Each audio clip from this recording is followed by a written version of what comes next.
자, TMF 사태가 일어난 게 벌써 한 6일쯤 된 것 같은데, TMF 사실상 워낙 구영배를 방치하고 있다가 제가 어제요 구영배 구속하라고 떠들었습니다. 유핑에서. 그랬더니만 어제 이제 구영배에 대한 출국 금지가 이어지고 경찰, 검찰이 수사하고 있다라고 보도가 나왔어요. 오후에요.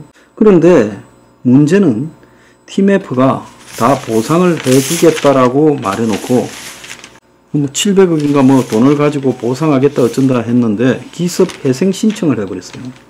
그래서 회생 신청이 들어가게 되면 법원은 보전 처분을 내려 그래서 포괄적 금지를 내립니다. 그래서 회생 신청한 회사의 재산이 빼돌려지는 것을 막는 장치로 이걸 하는데, 이렇게 되면 일체 채권 회수를 위한 강제 집행이 금지돼요. 그러면 팀원에 들어가 있던 입점자들이나 또 소비자들은 자기들의 돈을 돌려받을 수 없게 돼요.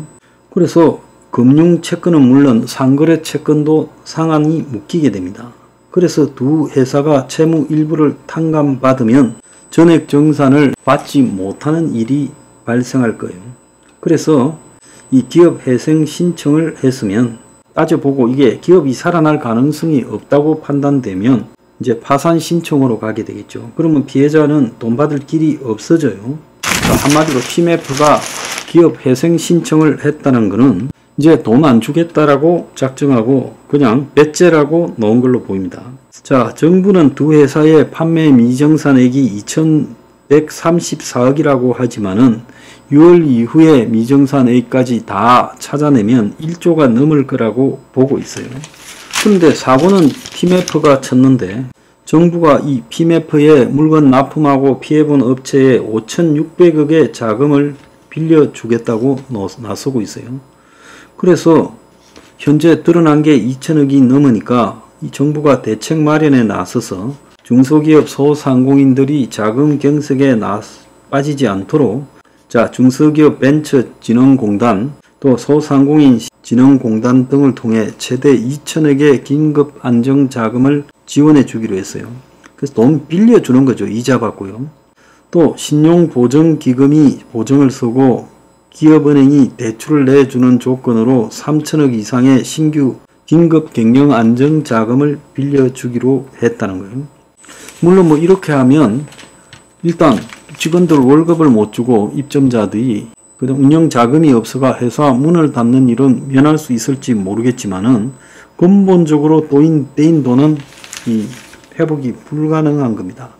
그런데 웃기는 거는 사고는 이 구영배라는 사기꾼이 치고 왜 이걸 갖다가 수습하는데 또 정부의 재정 자금이 지원돼야 돼. 사기친 놈 돈을 지원하는데 왜 정부가 나서서 5,600억이나 되는 긴급 자금 지원을 해야 되는가 하는 겁니다.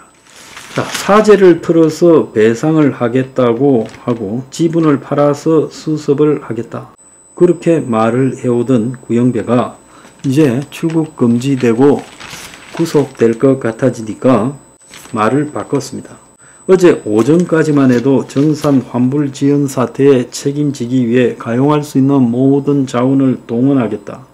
자, 이 사고가 공식적으로 터지고 난 후 일주일 정도만이고 실제 미정산 사태가 처음 일어난 지난 7월 8일 이후 21일 만이에요. 자기가 보유한 Q10 지분 전체를 매각해서 사태 수습을 하겠다고 했는데 이것도 애초부터 거짓말이었다는 거예요. 구영배가 보유한 비상장 주식의 가치가 얼마인지 추산도 안 되고 비상장 주식을 살 사람도 없다는 거예요. 구영배는 Q10 지분 42.8% 그리고 Q익스프레스 지분 29.4%를 보유하고 있어요.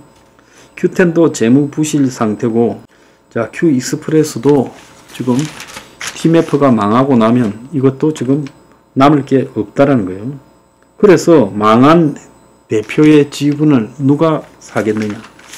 그래서 이 속인 거다.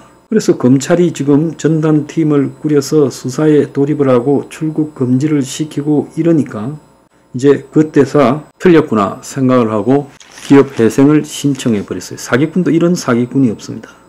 문제는 지금 상품권하고 또 전자결제 대행을 하는 피지 업계가 후폭풍에 떨고 있다는 거예요. TMF가 판 상품권이 휴지 조각이 되어버리고 분위기에 휩쓸려서 어쩔 수 없이 대신 환불을 해준 전자결제 대행사들도 지금 돈 받기가 거의 불가능해졌다는. 자, 이자가 지금 1조가 넘는다는 것을 자기들끼리는 알고 있었던 것 같아요.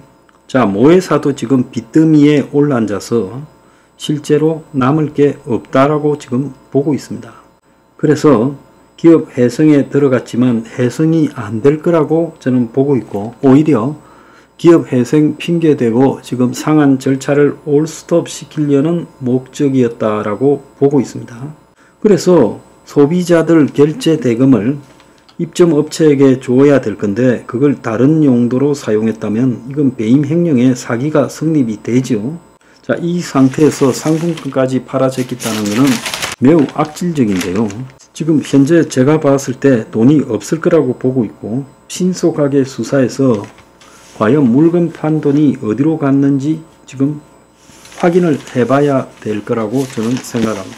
자, 이것은요, 검찰이 지금 금수완박으로 수사건이 많이 축소됐다 하더라도 대규모 소비자 피해를 입힌 중대 민생 침해 범죄였어요. 그러면 좀 더 일찍 수사에 착수해서 구형배를 신병을 확보해서 지금 돈의 출처를 이렇게 조사했어야 되는데, 지금 이 사건이 터지고 21일 본격적으로 시작된 지 한 6일 만에 이제 출검을 하고 조사하겠다고 밝혔어요. 근데 이건 사실 검찰보다도 금융당국이 더 문제인데, 신속하게 검찰에 수사 의뢰를 했어야 되는데 아직까지도 안 해서 어제 검찰이 금융당국이 수사 의뢰를 하기 전에 독자적으로 수사팀을 꾸린 거예요.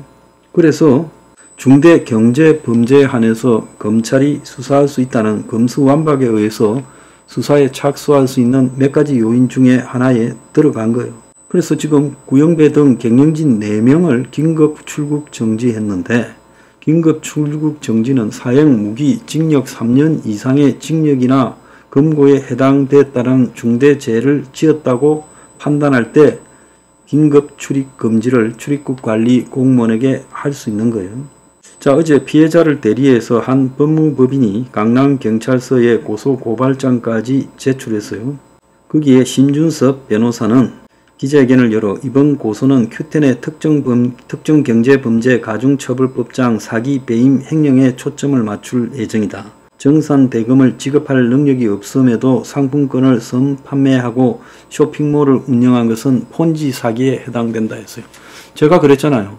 앞에 돈 떼먹고 뒤에 돈으로 앞에 돈 메꾸는 게 전형적 폰지 사기라고 하지 않았습니까? 제 말이 다 맞아 떨어지잖아요. 큐텐 자회사 큐익스프레스를 키우기 위해 불법으로 자금을 이용했고 방만한 회사 경영은 배임 횡령에 해당된다라고 말을 했어요.